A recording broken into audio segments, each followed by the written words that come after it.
तुझ्या हात आलास काय आणि निघतोस काय क्षणभर का होईना माझ्याशी दोन शब्द बोलला तरी मला बरं वाटतं रे.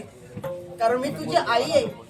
हाडा वासाचा गोळा माझ्या उदरात सांभाळून ठेवून आता तुला लहानाचं मोठे केलं. खरोखर तुझ्याशिवाय मी आणि माझ्याशिवाय अपुरं.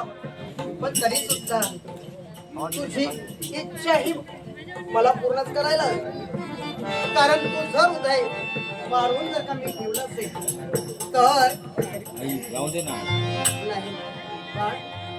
तुला खेळायला जायचंय जा, पण लगबग नाही. जर भूक लागली असेल तर क्षमाचा मला होता लगबग नाही कळत जा जा सावकाश जा आणि सावकाश ये.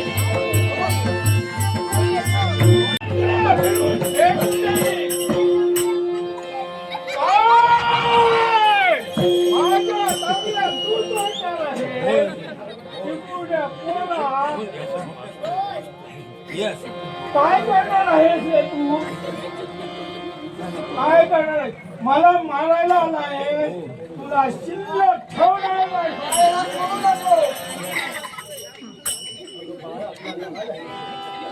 तो दानवी प्रवृत्तीला बंदित आहे. काय करेल हे सांगते. मला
अजूनही तू जिवंत आलायस. तुला सोडणार नाही. तुला कित्येक वेळा चकमा देऊन मी गेलो आहे. आता जाशील तो शेवटचा जाशील एवढं लक्षात ठेव. काय मी शेवटचा? अरे तुला वर कापूला सोडवणार. राहू दे.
माझा मृत्यू शक्य नाही अशी व्यक्ती जन्माला येणार पण नाही.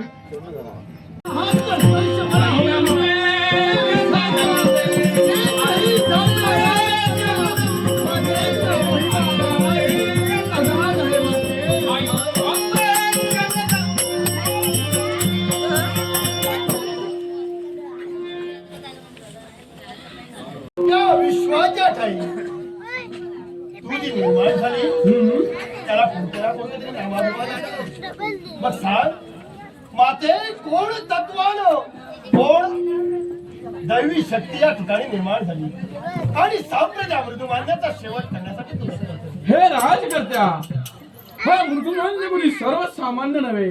हा होता तो भगवान शंकरांचा वर्धी आणि त्याला मृत्यूंचा असा होता ना पशु ना पक्षी ना मानव अशा व्यक्तीकडून त्याचा मृत्यू होता. ज्यावेळी मृदुमान्यासुराने त्रिलोकात त्याची विजय कीर्ती मावळली आणि सारे देव सैरावैरा त्याच्या बळाने पळू लागले.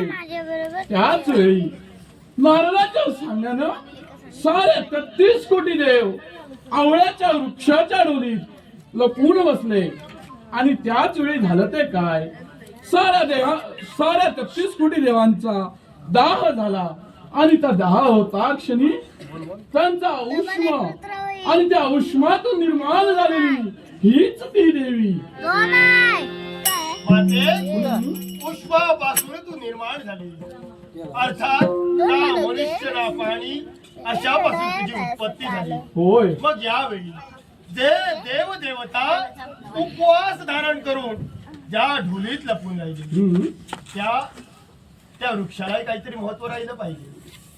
एवढंच नव्हे त्या आई या विश्वाच्या ठाई तुझी नावकीर्ती वाढली पाहिजे. मग ती कोणत्या प्रकारे? एकच ज्यावेळी तुम्ही जे 33 कोटी देवता त्या डोलीत राहिले त्याच वेळी चतुर्मास